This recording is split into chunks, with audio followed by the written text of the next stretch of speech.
Olá, pessoal. Hoje nós vamos falar sobre o caso do Silvio Luiz de Almeida, o ex-ministro dos Direitos Humanos e Cidadania do Brasil. Ele foi acusado de assediar a Aniele Franco, a ministra da Igualdade Racial do Brasil. E não foi só a acusação de assédio sexual dela. Também houveram acusações de assédio moral, de violência e de diversas situações. Ex-aluna de Silvia Almeida relata ter sido assediada antes da banca de monografia. Silvio Almeida socava a mesa e dizia que eu era um merda, diz ex-diretor. Leandro Pinho relatou ter sido assediado e ameaçado por Silvio Almeida. Sabe, houveram vários casos e nós temos que falar como a política institucional é incapaz fundamentalmente de lidar com algumas questões dentro da própria institucionalidade, principalmente a violência e o assédio. E essa situação já era ruim, mas fica pior dentro das políticas neoliberais que o governo tem tomado. Aqui nós temos várias acusações de assédio, violência, também aplicadas pelo Instituto Me Too do Brasil, que fez a primeira denúncia, inclusive que envolvia a Aniele Franco. Ela não confirmou nem negou que foi ela, mas depois que o ministro foi colocado, ela fez um post efetivamente falando que o Silvio Almeida deveria ser punido pelas questões do assédio sexual. Ele nega, mas a esse ponto nós devemos ser críticos. O que o governo tem que fazer para a gente poder criticar ele, gente? O que o Lula tem que fazer para a gente poder criticar ele? O Lula tem se vendido cada vez mais, e o governo Lula, como um geral, tem se vendido cada vez mais para políticas neoliberais, para forças neoliberais. Eu já fiz um post no Nova Plebe, no nosso jornal, sobre como perder eleições, a arte de perder eleições, como fazer todo mundo te odiar. E é sobre a situação do Boulos e do pronome neutro lá, que foi uma situação muito vergonhosa e, tipo, covarde do Boulos. E como não é, e é só uma indicativa de como tanto Boulos como o governo tem cada vez mais apaziguado para a direita em vez de fazer as suas bases mais fortes. E como a política neoliberal piora as situações de violência, como a que vemos aqui, de violência extrema, onde uma pessoa numa situação de poder, um homem numa situação de poder, consegue todo esse poder e faz assédio moral, assédio sexual, e aonde isso se reproduz em todos os níveis da sociedade. Todo esse abuso, todas as situações são normalizadas na sociedade, elas são fundamentalmente normalizadas. E essas situações têm que parar. Mas denunciando essas situações, nós temos que denunciá-las mais. Efetivamente, se você está numa dessas situações, tente chegar, denúncia anônima, alguma coisa, jornais. E se não tiver nenhuma outra alternativa, bom, algo tem que ser feito. Existe uma situação da institucionalidade violenta e cada vez mais cruel que tem se tornado meio que um padrão. Enquanto o Lula e o governo em geral, quanto os seus ministérios são vendidos para as políticas neoliberais, isso se vê cada vez mais. O Silvio Luiz de Almeida, ele foi vendido como uma grande posição de inclusão, e de certa forma era, mas ao mesmo tempo existem relatos de algum tempo já. Então, o governo realmente se importa, desde o começo do ano, com relatos de assédio moral? O governo realmente se importa com isso? Ou é apenas mais uma questão estética? Eu diria que é apenas mais uma questão estética. E isso é uma estrutura do neoliberalismo, do liberalismo, sabe, social que nós vemos. Tudo se torna uma questão estética, uma questão para. Tudo se torna política de imagem. Tudo se torna sobre a imagem do governo, a imagem do Lula, a imagem de tudo. E a imagem não é ação. A imagem não é realidade. A imagem que é vendida é uma propaganda. Tudo se torna como você vende a imagem de um governo que precisava se importar com as pessoas. E aí é que tá. Dentro de uma democracia burguesa, o governo é incapaz de se preocupar com as pessoas. Aliás, dentro de qualquer sistema de governo. O Estado é incapaz de se preocupar com as pessoas porque o Estado necessariamente se preocupa só consigo mesmo. E assim o Estado permite e cria o ambiente para que situações de abuso aconteçam.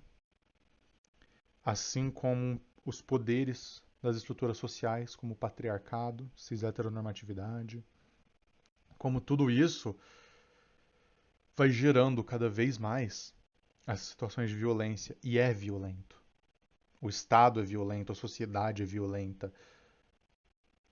Essas questões são violentas e são normalizadas. O abuso é violento e normalizado.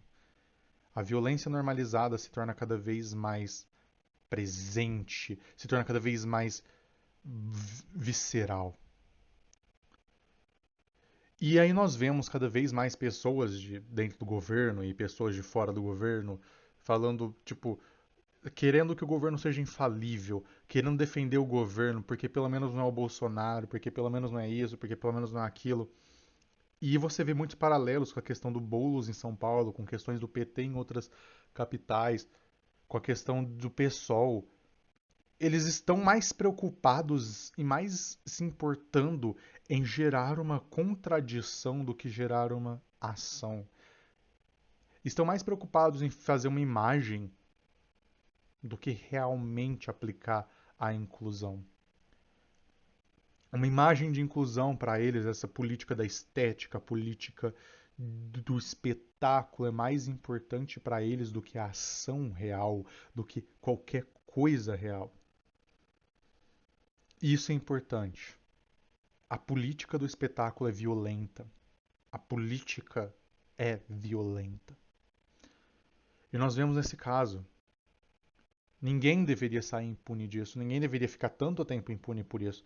Ninguém deveria simplesmente poder, sabe, ficar forçando as suas coisas para isso. O que é verdade? O que não é verdade? O que nós podemos dizer sobre tudo isso? Nós sabemos que houveram vários acusos de assédio. Não foi só da Aniele, foram vários. Nós sabemos que as políticas institucionais são conhecidas por apaziguar e tentar esconder e passar pano para essas coisas. Quantas faculdades, professores não são protegidos mesmo depois de várias denúncias? Quantos centros políticos, quantos deputados, quantos governadores, quantas pessoas não devem passar por isso? O poder permite que você esconda e você ganhe. Isso é uma relação de poder. Isso é uma relação de poder. É uma relação de controle. E aqui nós vemos várias facetas dessa política de venda neoliberal. Várias facetas de políticas de destruição da sua realidade. Da destruição do que teoricamente devia ser em si mesmo uma política deles. Uma política de, sabe, em teoria, pelo que eles propriamente vendem, pelo que eles vendem a si mesmos, aquilo que eles vendem para o povo, deveria ser uma política deles. Mas não. Se torna só mais uma faceta do neoliberalismo, só mais uma faceta da violência e só mais uma faceta do capitalismo atual. Eu vou fazer uma série de vídeos sobre alguns casos que eu acho que são bem condizentes do que nós dissemos aqui. Enquanto a direita cresce dentro do seu ufanismo e dos seus gritos, a esquerda se empaca dentro da lama do neoliberalismo e dentro da lama do institucionalismo, incapaz de conversar realmente com as massas que estão sendo afetadas diretamente pelas coisas, que estão sendo afetadas por tudo, que são afetadas por isso. Incapaz de conversar, sendo afetados pela venda e pela destruição dos seus próprios valores.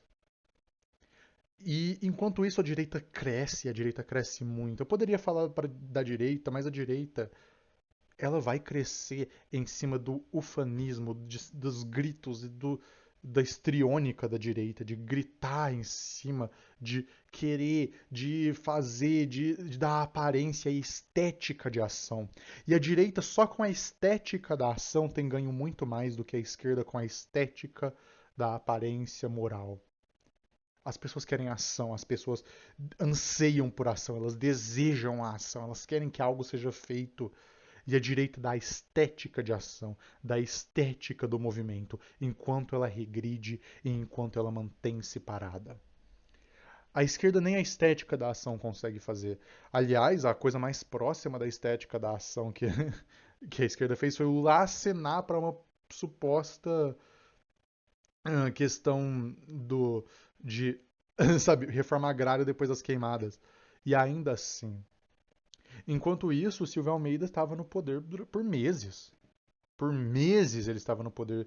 E por meses nada foi feito. E por meses, aparentemente, tem relatos de algum tempo já.